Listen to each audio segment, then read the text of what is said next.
चलिए, good morning मेरे प्यारे बच्चों। देखिए, आज इस क्लास के माध्यम से हम सब गोधुली गोधुली के विष के दांत की जो कहानी सेकंड चैप्टर में जो कहानियां दी गई है, उस कहानी को आज हम सब निपटाने वाले हैं। हमने पहली कहानी श्रम विभाजन एवं जाति प्रथा वाला बहुत अच्छे तरीके से की। उसके ऑब्जेक्टिव क्वेश्चन भी आपको अवेलेबल करवा दिए जाएंगे।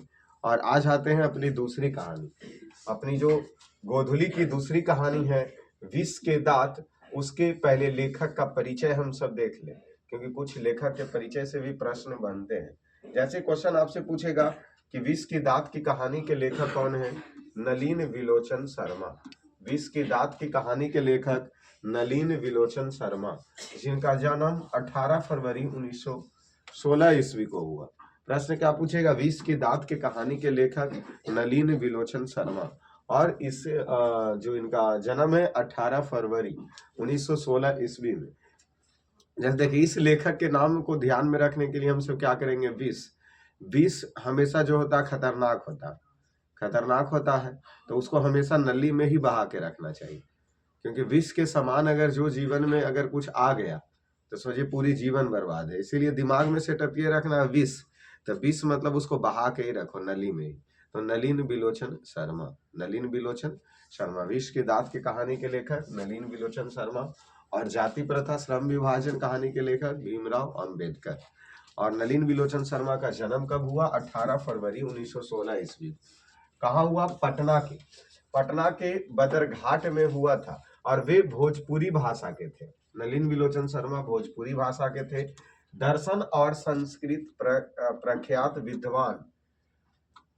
प्रख्यात विद्वान महामहोपाध्याय पंडित रामावतार शर्मा के ज्येष्ठ पुत्र थे। मतलब उनके ये पिता का नाम था। उनके ये पंडित रामावतार शर्मा उनके पिता का नाम था। ठीक है। माता का नाम रत्नावती शर्मा था।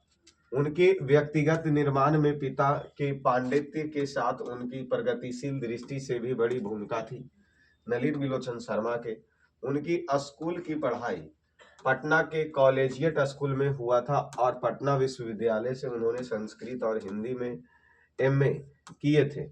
वे हरप्रसाद दास जैन कॉलेज आरा, रांची विश्वविद्यालय, अंत में पटना विश्वविद्यालय में प्राध्यापक रहे, मतलब शिक्षक के रूप में रहे। सन 1959 ईस्वी में वे विद्यालय के हिंदी विभाग के अध्यक्ष हुए, और मृत्युपरांत उनकी मृत्यु जो 12 सितंबर 1961 ईस्वी को, इस पद पर तक के वो बने रहे थे। मतलब 16 से लेके 61 तक उलट दीजिएगा, 16 को उलट दीजिए तो 61 हो जाएगा। देखिए, हिंदी कविता में प्रगवाद के प्रवर्तक और नई शैल के आलोचक नलिन जी की रचना इस प्रकार है। मतलब उन्होंने हिंदी में क्या क्या लिखी हैं? तो दृष्टिकोण, साहित्य का इतिहास दर्शन, मानदंड, हिंदी उपन्यास में जैसे विशेषतः प्रेमचंद, साहित्य तत्व और आलोचनाएं, आलोचनात्मक ग्रंथ विष के दांत एवं 17 असंगृत पूर्व छोटी कहानियां भी लिखे हैं। जैसे केसरी कुमार तथा नरेश के साथ काव्य संग्रह लिखे हैं। कौन से? नकीन के प्रग और नकीन 2, फिर सदल मिश्र ग्रंथावली, अयोध्या प्रसाद खत्रीय स्मारक ग्रंथ, संत परंपरा और साहित्य इत्यादि उनके क्या है? ये सब सभी चीज उनकी ग्रंथ का दिया गया है। ठीक है। आलोचक के अनुसार प्रयोगवाद व वास्तविक प्रारंभ नलिन विलोचन शर्मा की कविताओं से हुआ, और उनकी कहानियां में मनोवैज्ञानिक के तत्व समागृत से उभर कर आए। आलोचना में वे आधुनिक शैली के समर्थक थे। वे कथ्य, शील, भाषा आदि सभी स्तरों पर नवीनता के आग्रह लेखक थे, और उनमें प्रायः परंपरागत दृष्टि और शैली का निषेध तथा आधुनिक दृष्टि का समर्थन था। आलोचना की उनकी भाषा के गठित हुई और संकेतात्मक तथा उन्होंने अनेक पुराने शब्दों को नया जीवन में दिया, जो आधुनिक साहित्य में पुनः प्रतिष्ठित हुए। देखिए, इस कहानी क्या कहा जा रहा है? यह कहानी विष के दांत तथा अन्य कहानी नामक कहानी के संग्रह से ली गई है। यह कहानी मध्य वर्ग के अनेक अंतर विरोधी को उजागर करती है। मतलब इसमें जो कहानियां ली गई है वह अंतर विरोधी को उजागर करती है। कहानी का जैसा ठोस सामाजिक संदर्भ है, वैसे ही स्पष्ट मनोवैज्ञानिक आशय भी है। आर्थिक कारण से मध्यम वर्ग के भीतर एक की ओर सेन साहब, मतलब इस कहानी में एक की ओर रहेंगे सेन साहब, और जैसा कि एक की ओर श्रेणी उभरती हुई जो अपने महत्वाकांक्षा और सफेद पोशी के भीतर लिंग भेद जैसे कुसंस्कार छिपाए हुए, तो दूसरी ओर गिरधर रहेगा। मतलब एक रहेंगे सेन साहब, दूसरी ओर गिरधर रहेगा। जैसे कि नौकर पेशी निम्न मध्य वर्गीय व्यक्ति की श्रेणी के हैं, मतलब जो गिरधर है वो निम्न वर्ग के श्रेणी के हैं और सेन साहब उच्च वर्ग के श्रेणी से रहेंगे, जो अनेकों तरह के थोपी गई बंदिशियों के बीचों में भी अपने अस्तित्व को बहादुरी और साहस से बचाए रखने के लिए संघर्ष करते हुए रहेंगे। कौन से? गिरधर। यह कहानी सामाजिक भेदभाव, लिंग भेद, आक्रामक सामर्थ्य में छाया में पलते हुए प्यार दुलार के कुंपरी परिणामों उभारते हुए सामाजिक समानता और मानवाधिकार के महत्व वानगी पेश करती है। मतलब इस कहानी में है जो वह मानवाधिकार की महत्वपूर्ण वानगी पेश करती है। चलिए आते हैं अपनी कहानी की ओर। ऊपर से हमें ज्यादा कुछ नहीं, सिर्फ इतना ध्यान रखना है कि विष के दांत की कहानी के लेखक कौन है? नलिन विलोचन शर्मा। विष के दांत की कहानी के लेखक नलिन विलोचन शर्मा। तो ये रहा विष के दांत, ये रहा विष के दांत। यहाँ से हम सब एक सेन साहब, जो कि ऑलरेडी हम उधर परिचय में भी देख लिए कि एक सेन साहब रहेंगे, गिरधर रहेगा। सेन साहब की नई मोटर कार बंगले के सामने बरसाती में खड़ी है। मतलब सेन साहब एक व्यक्ति हैं जिसके कार है जो बंगले के सामने बरसातों में खड़ी है, काली चमकती हुई, उसका रंग काली है। अस्टिमल इंड जैसे कोयल घोंसले में एक कब उड़ जाए, सेन साहब को इस कार पर नाज था। मतलब जो कार है काली है, चमकती हुई है, सेन साहब की कार है, उस कार पर सेन साहब को नाज था। ठीक है, बिल्कुल नई मॉडल थी, 7,500 में आई थी। पैसा भी पूछेगा। सेन साहब की कार के दाम कितना था? 7,500 में आया था। रंग कैसा था? काली चमचमाती हुई कार थी। काला रंग, चमक ऐसे कि अपना मुंह देख लो, मतलब इतना चमक था। कहीं पर एक धब्बा दिख जाए तो क्लीनर और सोफर की शासन ही समझो। सेन साहब की सख्त ताकीद है कि खोखी गाड़ी के पास भटक ना पाए। मतलब खोखा या खोखा है जो उनके बेटे होंगे, जो कि छोटे बच्चे से गाड़ी को भी बचा करके रख रहे हैं कि कहीं उस पर स्क्रैच वगैरह ना कर, तो आसपास उसके कोई ना भटक पाए। इनका बहुत वो ध्यान रखते थे। चलिए आइए, लड़कियों तो 5 थे।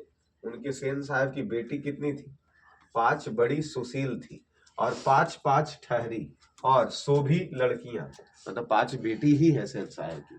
ठीक है, तहजीब और तमीज की तो जीती जागती मूरत है, मतलब संस्कारी है, ज्यादा इधर उधर ये सब नहीं है उसमें।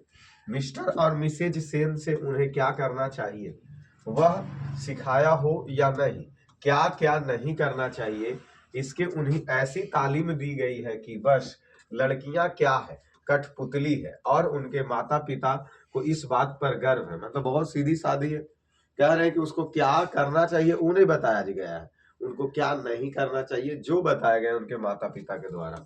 वे कभी किसी चीज को तोड़ती फोड़ती नहीं है, वे दौड़ती है और खेलती भी है, लेकिन सिर्फ शाम के वक्त। और चूंकि उन्हें सिखाया गया है कि ये बातें उनकी सेहत के लिए जरूरी है, वे ऐसे मुस्कुराहट अपने होठों पर ला सकती हैं कि सोसाइटी की तारीकियां भी उनसे कुछ सीखना चाहे तो सीख ले, पर उन्हें खिलखिलाकर किलाकारी मारती हुई किसी ने सुना नहीं है। तो आज बंदरियन के तरह हंसते और लुढ़कते पुढ़कते कोई नहीं उसको देखा। ठीक है ना।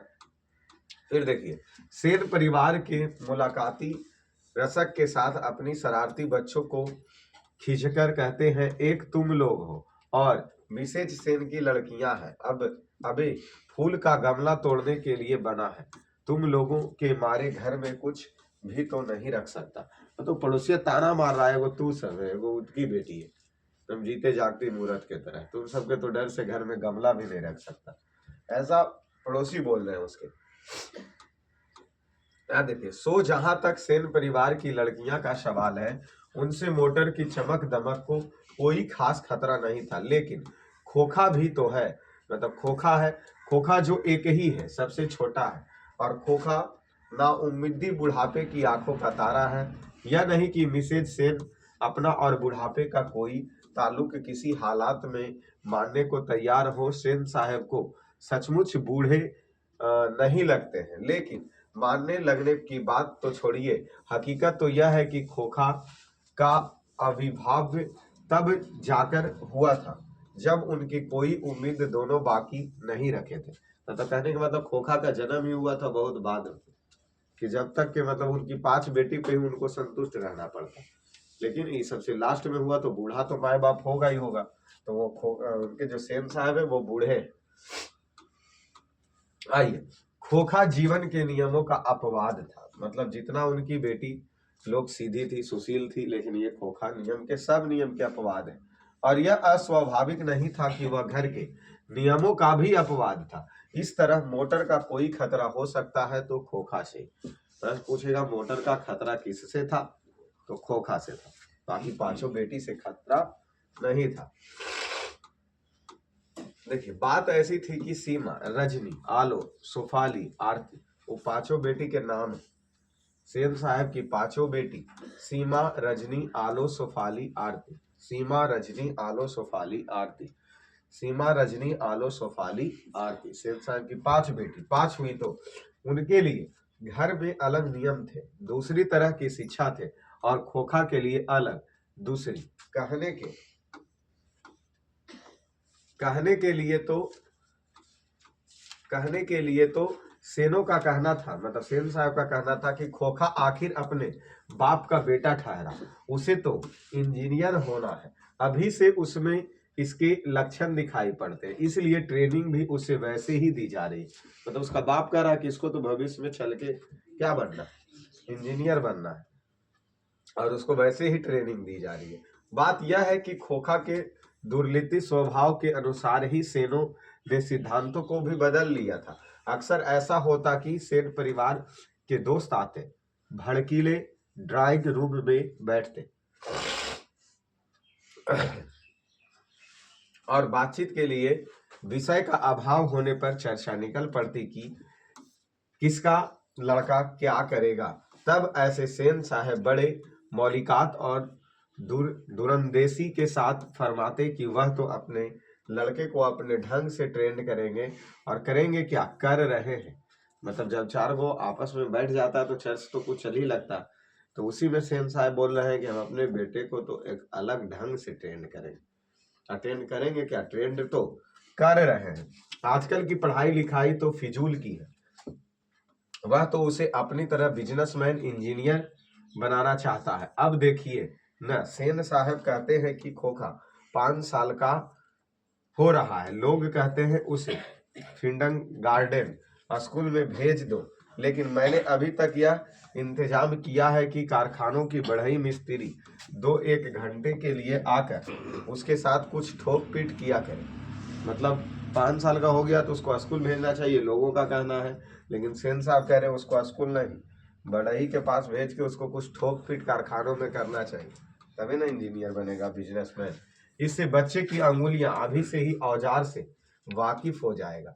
हिंदुस्तानी लोग यही नहीं समझते हैं।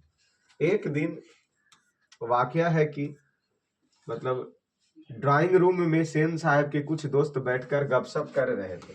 उनमें एक साहब साधारण हैसियत के अखबारीन विश थे, और सेनों के दूर के रिश्तेदार भी होते थे। साथ में उनका लड़का भी था, जो था तो खोखा से भी छोटा, पर बड़ा समझदार और होनहार मालूम पड़ रहा था। किसी ने उसकी कोई हरकत देखकर उसे कुछ तारीफ कर दी, और उन साहब से पूछा कि बच्चा स्कूल तो जाता ही होगा। इसके पहले कि पत्रकार महोदय कुछ जवाब देते, सेन साहब ने शुरू किया, मैं तो खोखा को इंजीनियर बनाने जा रहा हूँ। मतलब वो कोई और बच्चे के बारे में किसी ने पूछा उसी के घर में, लेकिन सेन साहब तो अपने धुन में लगे हैं कि अपने बेटे को क्या बनाएंगे, इंजीनियर बनाएंगे। और वे ही बातें दोहराते वे थकते नहीं थे। पत्रकार महोदय चुपचाप मुस्कुराते रहे। ठीक है। और जब उसने फिर से पूछा गया कि अपने बच्चे के विषय में उसका क्या ख्याल है, तब उन्होंने कहा, मैं चाहता हूं कि वह जेंटिलमैन जरूर बने, और जो कुछ बने उसका काम है, उसे पूरी आजादी रहेगी। सेन साहब इस पर उत्तर के शिष्ट और प्रच्छन्न व्यंग पर ऐंठकर रह गए। मतलब वो जो व्यक्ति, जो एक और छोटा रिश्तेदार जो आल था पत्रकार का, तो वो तो बोला कि जेंटलमैन बनेगा, कुछ भी बने, बहुत अच्छा है, समझदार बने, लेकिन इस पर थोड़ा सा जो सेन साहब है वो ऐंठ जोट कर बैठ गए, क्या बनेगा ये, बिड़िंग बिड़िंग करे लगे। तभी बाहर, उतना देर में ही तभी बाहर शोरगुल सुनकर सेन साहब उठने लगे। मतलब उसी दौरान बाहर में क्या होने लगा, हल्ला होने लगा। तो उनके मित्रों ने भी जाने की इच्छा प्रकट की और उन्हीं के साथ बाहर आए।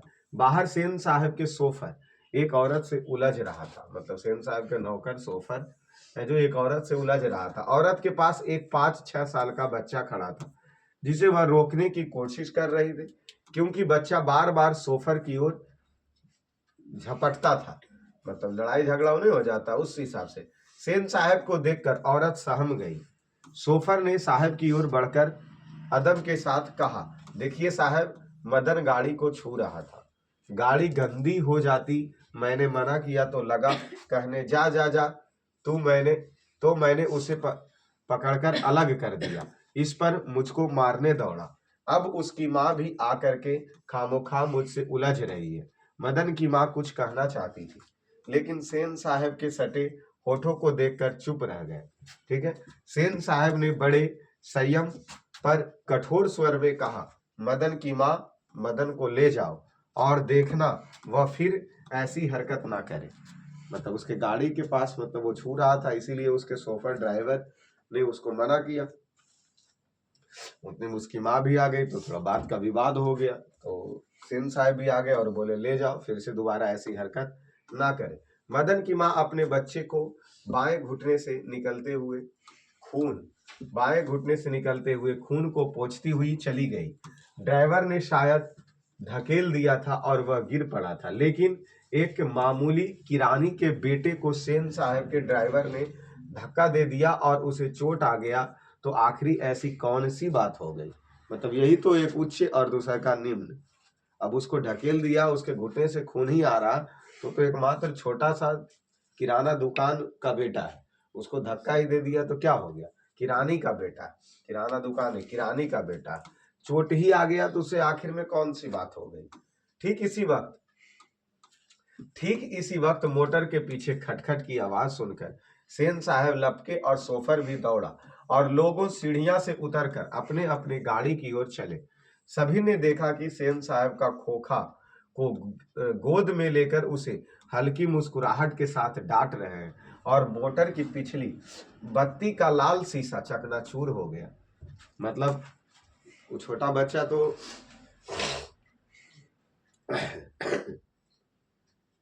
जब मदन गाड़ी छू रहा था तब तकलीफ था ड्राइवर को, लेकिन यहाँ तो खोखा ने पिछला बत्ती ही तोड़ दिया। अब उसके बाद उसके जो बाबूजी गोदी में उठा के उसको मुस्कुराते हुए डांट रहे हैं। सेन साहब ने मित्रों को संबोधित करते हुए कहा, देखो आप लोग ने बड़ा शरारती हो गया। कासू, मतलब उसका नाम क्या था, कासू नाम था,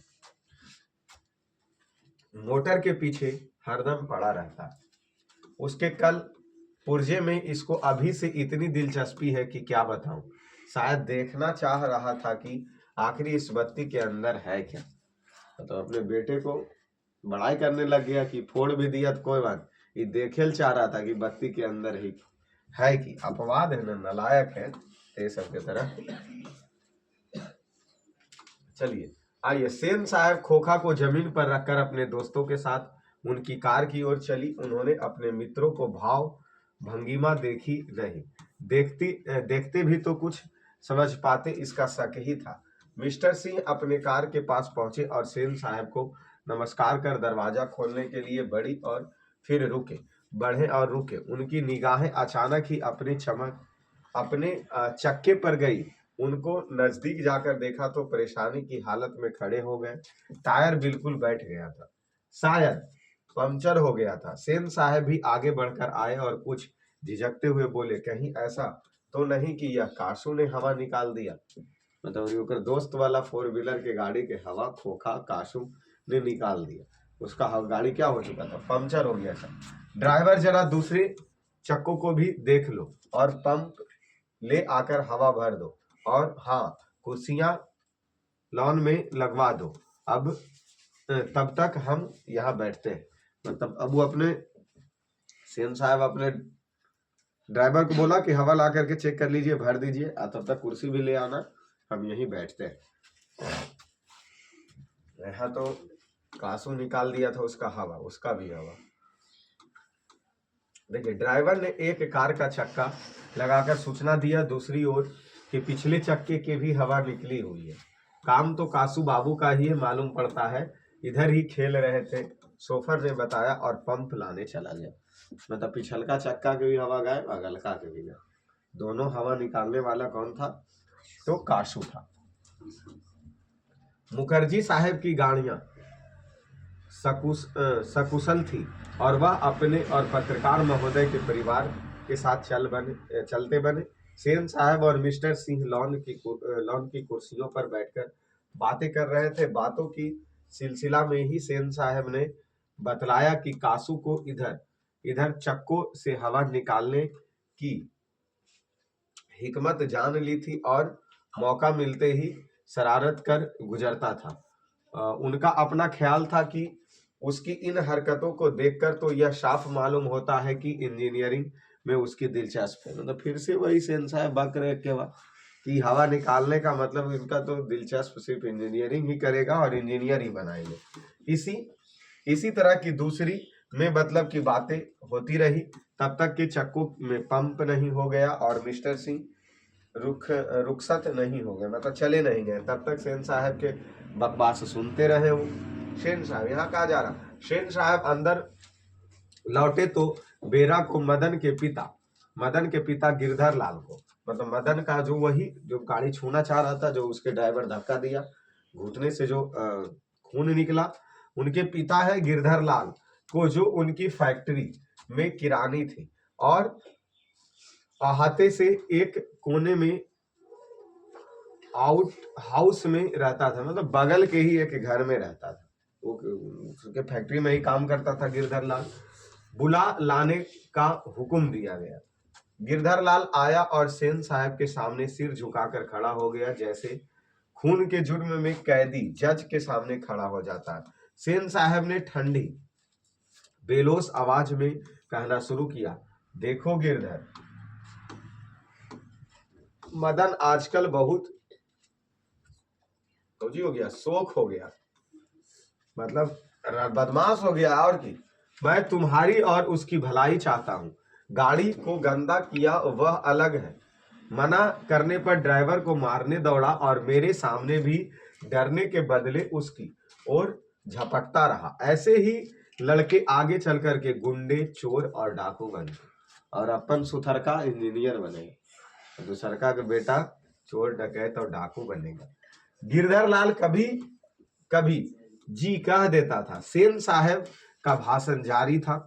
उसकी हालत क्या होती है तुम जानते ही हो, मतलब सोच लो तो सोच सकते हो, किसी को एक आध बार हाँ और हाँ में बोल रहा, ठीक है बात है। उसे संभालने की कोशिश करो, फिर ऐसी बात हुई तो अच्छा नहीं होगा, तुम जा सकते हो। मतलब कहे कि मतलब मदन के बाबूजी गिरधर लाल को धमकाया, सेन साहब बुला करके उसको बताया कि तुम्हारा बेटा नालायक है, तुम्हारा बेटा चोर बनेगा, डाकू बनेगा, बदमाश है, वो ऐसा किया है। फिर तो देखिए उस रात गिरधर लाल के, तो मतलब वो घर जाएगा गिरधर लाल, क्वार्टर से आते हुए मदन के चित्कार से सेनों का आरामदेह सायनागार गूंज गया। आराम में खलल पड़ने से कुछ झुल्लाकर पिता सेन ने धर्मपत्नी से बड़ी समझदारी की बात कही। गिरधर खुद समझदार आदमी है, ठीक है। मतलब वो अपने घर में जाकर के बोल रहा है सेन साहब कि गिरधरवा को समझा दिए हैं, वो समझदार आदमी, वो जाके अपन बेटा को क्या कर देगा, समझा देगा। उसकी बीबी ने ही लड़के को बिगाड़ दिया, ये भी बात बोल रहा है कि उसका जो मदन की माँ है, जो ही मदन को क्या रखा, बिगाड़ के रखा। मदन की यही दवा है, मेरी तो तबीयत हुई थी कि मैं कमबख्त की खाल उधेड़ दूं। मतलब वो कह रहा अपने औरत तर जाके सेन साहब कि हमरा तो गुस्सा आया कि उसका हम कौची उधेड़ दे, खाल उधेड़ दे मदन को। गिरधर ने ऐसा ही कड़ाई जारी रखा तो शायद ठीक हो जाएगा। Spare the rod and spoiler the child, है इंग्लिश बक दिया कि बच्चे को समझा करके ही रखना चाहिए। चलिए यहाँ देखिए क्या कह रहा, माता सेन की नींद उचड़ गई। उन्होंने मदन की कतार चिल्लाहट से ज्यादा अपने पति की बकबक पर खींच आ रही थी। और सेन साहब की औरत भी सेन साहब पर ही गुस्सा गए कि झूठों के बकर बकर खली करते रहते। मतलब जितना और सेन साहब मदन पर नहीं गुस्सा था और ज्यादा गुस्सा अपने पति पर करने लगे। मतलब सेन साहब की औरत सेन साहब पर ये आके झूठों के बकर बकर कर रहे हैं, वही बात को लेकर के कि मदन के बाबूजी के गिरधरवा को बुलाए थे, ये बोले वो चिड़िया के दो चार बेलना मार देती जो ठीक होता, सेन साहब को मिजाज हाथ में आ जाता। लेकिन उन्होंने भी अपनी खींच मदन पर ही उतारी, लेकिन गुस्सा रहा सेन साहब अपने पति पर, लेकिन गुस्सा उतार रहा मदन पर कुछ नहीं कुछ बोल के। किसको बोले थे तो तिड़ंग के भाग जाएगा फिर। कमबख्त कैसा कोई की तरह चिल्ला रहा था, मतलब कौए की तरह, मतलब वो जगह जो चिल्ला रहा था जब उसका ड्राइवर उसको धक्का दिया था, तो वो कौआ उसको नहीं बोल रहा, वो कौआ सेन साहब को बोल रहा है। लेकिन गुस्सा तो सेन साहब पर निकाल नहीं सकता, तो उसे मदन पे ही निकाल दिया। भिखमंगा कहीं का, अरे तेरी के चुड़ैल है रे, यो डाइन है की रे, इतना नहीं निकालना चाहिए। अपने पति पर गुस्सा हो तो गुस्सा है कर ओकरा पर निकालना। भिखमंगा कहीं का खोखा की बराबरी करता फिरता, क्या बात है। मदन के आर्त रुदन का रुक गया था। खैरियत थी कि उसकी सिसकियां सेनों के सायनागार तक नहीं पहुंच सकती थी।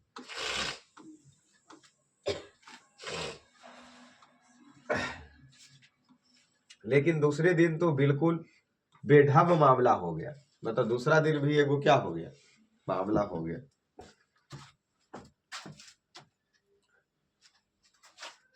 पेला ओहो कितना बड़ा कहानी, एक पेज है, केजा पहुंचे रे छुड़े।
कहाँ तक पहुंचे, लेकिन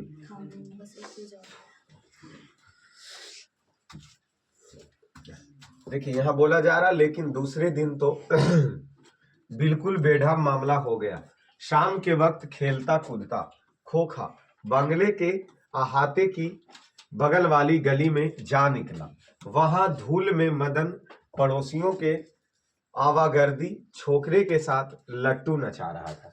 मतलब घर के बगल में ही जो मदन है वो आसपास के पड़ोसिया जो रहे लट्टू नचा रहा था।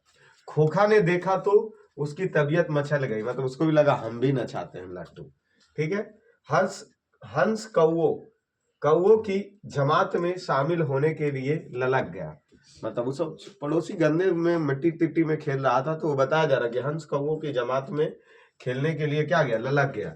लेकिन आदत से लाचार उसने बड़े रोब के साथ मदन से कहा हमको लट्टू दो। मतलब गुसाल गया और कहा रे हमरे लट्टू दे मदन को।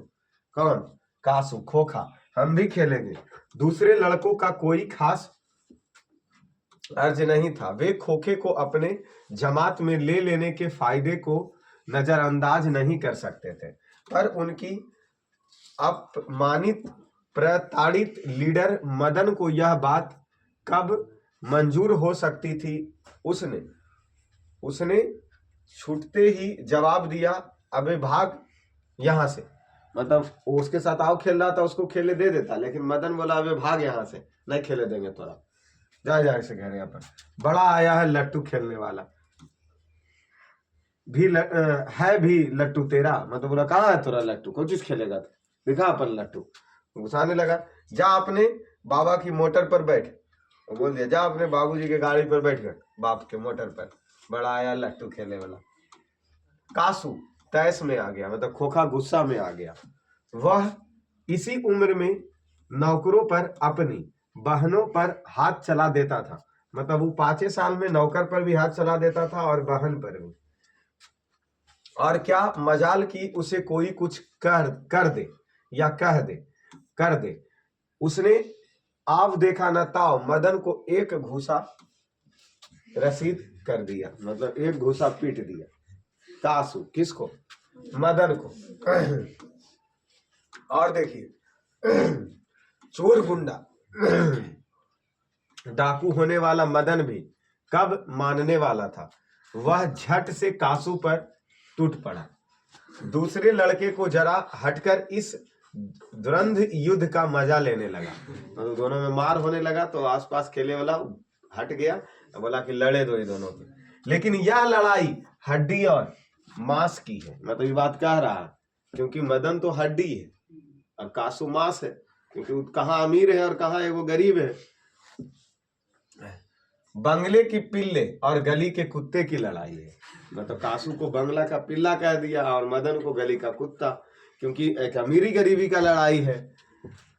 आहते में यही लड़ाई हुई रहती तो कासू, मतलब अगर उसके घर के सामने हो रहा था तो कासू शेर हो जाता, लेकिन अभी वो पिल्ले है क्योंकि अगर घर से दूर लड़ाई है, फैटम फैटी चलेगा दोनों में। वहां से तो 1 मिनट बाद ही वह रोते हुए जान लेकर भाग निकला। मतलब कासू रोते हुए जान लेकर के भाग निकला। महल और झोपड़ी की लड़ाई में अक्सर महल वाले ही जीतते हैं, पर उसी हालत में जब दूसरे झोपड़ी वाले उनकी मदद अपने ही खिलाफ करते हैं। लेकिन बच्चों को इतनी अकल कहाँ कि महल वाला जीतेगा कि झोपड़ी वाला। तो कहा वो हमारा मार दिया, लाओ पिटिए देते हैं हम, बात खत्म की बात है। उन्होंने ना तो अपने दुधर्मनीय लीडर की मदद की और ना अपने माता पिता के मालिक के लाडले की। हाँ, लड़ाई खत्म हो जाने पर तुरंत ही सहमति हुए और तितिर बितिर हो गए। तो सब जो अगल बगल में दोस्तवन था वो किसी का मदद नहीं किया, वो आराम से उसके बाद लड़ाई खत्म हुआ, सब अपन अपन इधर उधर चला गया। मदन घर नहीं लौटा। मदन डर से घरे अपन नहीं लौटा, लेकिन जाता ही कहां, 8-9 बजे तक इधर उधर मारा फिरता रहा। फिर भूख लगी तो गली के दरवाजे से आहिस्ते आहिस्ते घर में घुसा।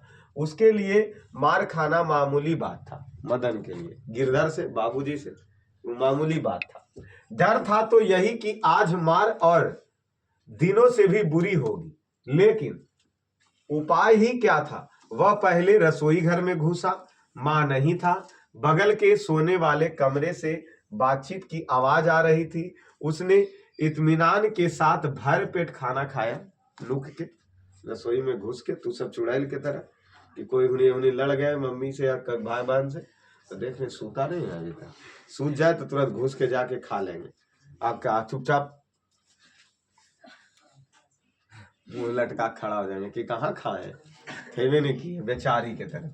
ठीक है, फिर दरवाजे के पास जाकर अंदर की बातचीत सुनने की कोशिश करने लगा कि देखते हैं कि अंदर की बातचीत हो रहा मम्मी पापा में।